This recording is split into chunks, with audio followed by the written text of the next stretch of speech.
Gotcha, bitch.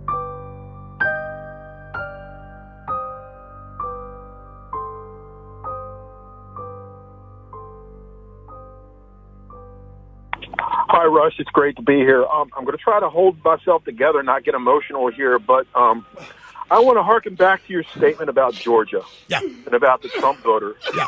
And they should be very afraid, very afraid. Trump and you are all we have left, Rush. We've spent our lives voting for these people because they're not them. And we just can't do it anymore. We're tired of being stabbed in the back, Rush. It's better to have an enemy that's in front of you than a friend that's behind you that's just going to stab you. Yep. No one stands for us, Rush.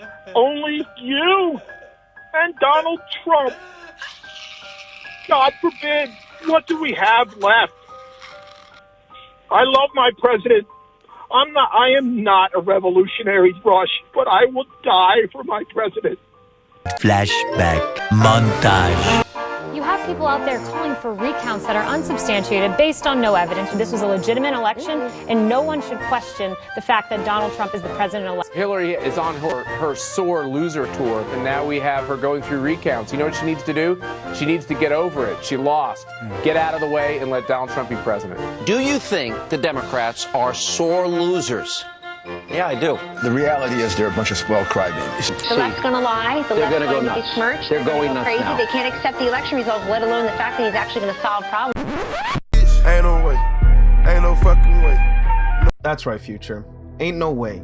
Ain't no fucking way. This is the same Republican Party that in 2016 was making fun of all of the liberals for crying that Trump won and this and that and boo-hoo and that you needed to get over it. Are you for real right now? This is the state of the country? In today's Stop It Get Some Help, we have to figure out how did we get here? And not just that, we have to figure out where are we gonna go from here. So I want you to sit back, relax, and enjoy the show. I'm Michael Jordan. Get it straight, kids. To talk to you about something we both really care about. Drugs have given me a chance to find out all the wonderful things you really can be. Think about this. Do you realize that at 18, you have lived only 1/4 of your life? When you're using drugs, you can just about be anything you want to be. You got at least 3/4 of your life to go, and so do I. Stop it. Get some help.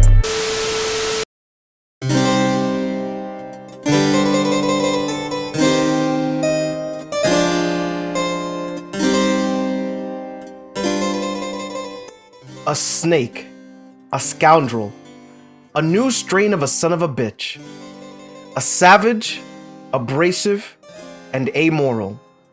This is how many of his closest friends describe the man that would go on to influence the current president of the United States. We have to understand that without Roy Cohn, there would be no Donald Trump. And we're going to go a little bit deeper into that. But to give you an understanding of what kind of monster this man actually is, his friends' descriptions are not even short of being like a fallacy or exaggeration. This man was an absolute monster. As a power move, he would invite guests out to dinner, and he would not order his own food. He would proceed to directly eat off of his guest plates as a way to show dominance. What? Bro, what are you talking about, man? Think about how much of a piece of shit you have to be. And this is the man that took in Donald Trump and made him the man that he is today. And we'll get into that in a little bit.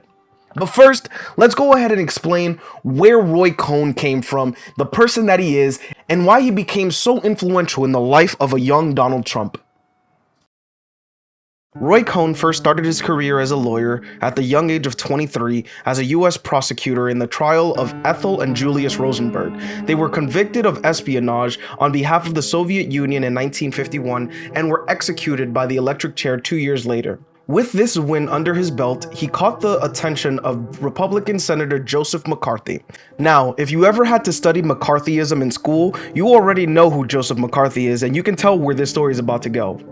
Under McCarthy, Cohn was the chief legal counsel that was directly responsible for the interrogation and purging of federal employees based on unsupported claims that the government was filled with communists. This alone is kind of ironic because this is actually the current strategy of the GOP today. They've been targeting everyone and everything that isn't the GOP as saying that they're Marxist, they're communist, they're socialist. That's literally been their strategy for years now. This is not a new tactic by them. But I digress. Let's go ahead and get back onto the story of Roy here for a second.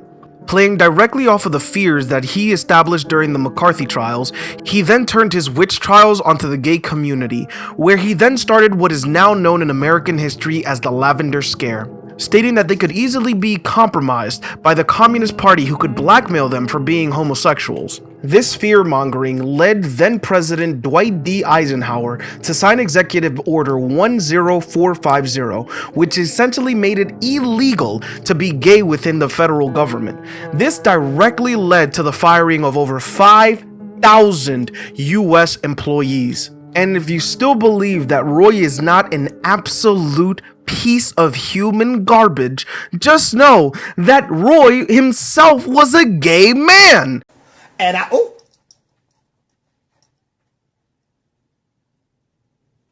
am not even making that up. Think about that. Roy was a gay man within the government, firing the gay employees in the government. wait a minute.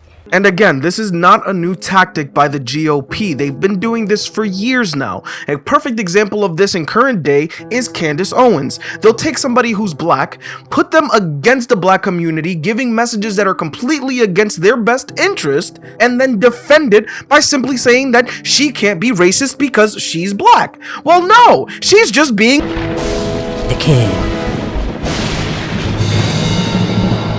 But again, I digress. Let's get back onto the subject here of my boy Roy Cohn, the absolute piece of shit that he is, and how he finally gets to meet Donald Trump. And keep in mind that everything that's happened here has happened in the span of about just less than 5 years. So this is a 23-year-old that was super successful at doing what he does, at being a piece of shit. This guy, at the very least, just got shit done. You gotta be impressed by the amount of shit that he can get done in the little bit of time that he was in power already. Like, think about that. It's insane. And this ability to get shit done is what got him the title of what's known as a political fixer. If you wanted something done, you went to Roy Cohn. You didn't go into anybody else, because Roy Cohn fought for whoever was his client tooth and nail. And this is where Donald Trump finally enters the story.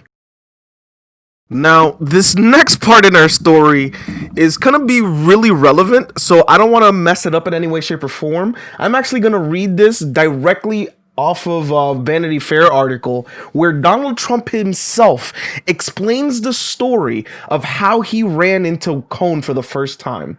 As Donald Trump would later tell the story, he ran into Cohn for the first time at Lay Club, a members-only night spot in Manhattan's East 50s, where models and fashionistas in Eurotrash went to be seen.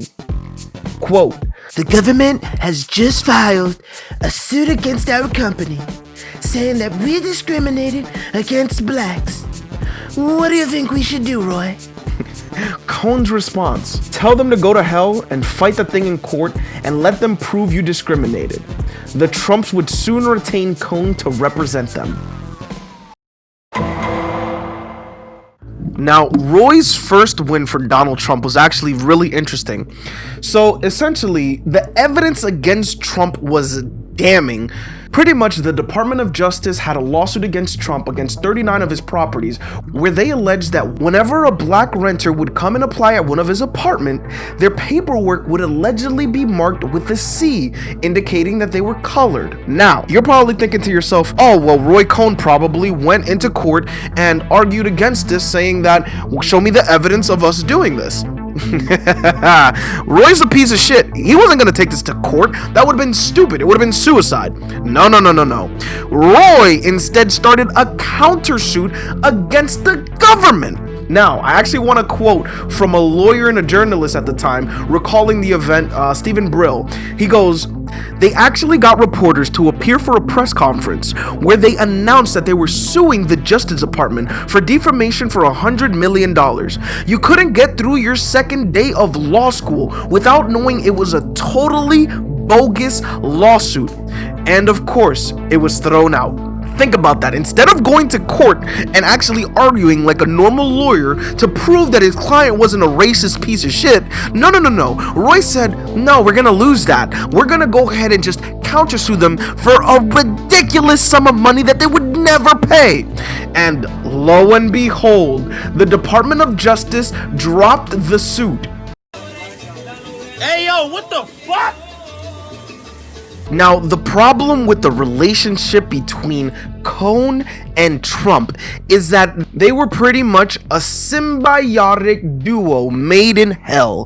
One complemented the other. And if you still don't believe that Roy was a giant influence in the life of Donald Trump and why he acts the way he does today, I actually want to go ahead and quote author Sam Roberts, who explains the influence that Cohn had on Trump. And I actually want you to compare that to Trump today and see if you can spot the similarities here. Roberts states, Roy was a master of situational immorality. He worked with a three-dimensional strategy, which was 1. Never settle, never surrender.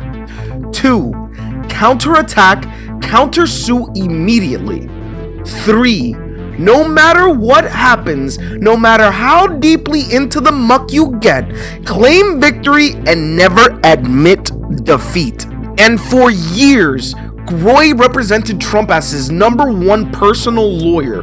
And they would use this strategy for every type of case under the sun. Think about this. They would never actually go to court for any of the actual charges. They would just countersue everybody and their grandma who sued them. All of Trump's rape charges, all of his shady business deals, they just all got swept under the rug out of fear of getting countersued. And right now in current day during this election cycle, we can actually see perfectly how all of these lawsuits would have played out if the government just stuck to their guns and stopped being pussies.